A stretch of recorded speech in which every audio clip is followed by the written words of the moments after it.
আমাৰ টিকলিজনী দেখিছেনে মোক খানা খুৱাই আছে মানে ৰুটি খুৱাই আছে ধুনীয়াকে নে। নমস্তে দোস্ত, মই সমীৰ। আজি আমি গৈ আছিলোঁ শিৱসাগৰ কিছুমান পাৰ্চেল আনিবলৈ, মানে পাৰ্চেল আনিবলৈ নহয়, পাৰ্চেল ঘূৰাই দিবলৈ। ভুল পাৰ্চেল আহি গৈছিল, সেইবাবে গৈ আছিলোঁ। হঠাতে কল আহিল যে আমাৰ টিকলিজনী আইদেখা দিয়া শৰাইখনি আজি আগবঢ়াব বুলি।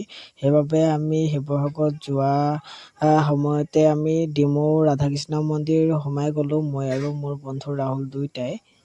মন্দিৰত শৰাইখনি আগবঢ়াই লৈ আমি গৈছিলোঁ ঘৰলৈ মানে টিকলিজনী ঘৰলৈ গৈছিলোঁ। আৰু ইয়াত দেখিছেনে মোক ৰুটি খুৱাই আছে কিমান ধুনীয়াকে। তাই মানে মন হ'লে মানে বৰ আমনি কৰি থাকে। মোক ৰুটি খুৱাই আছে এতিয়া, তাই নিজে খোৱা নাই, মোক খুৱাই আছে দেখিছেনে। তাৰ পাছতে খাই মেলি এতিয়া আমি আকৌ ওলালোঁ শিৱসাগৰলৈ বুলি পাৰ্চেল ঘূৰাবলৈ। এতিয়া আমি গৈ আছোঁ শিৱসাগৰ।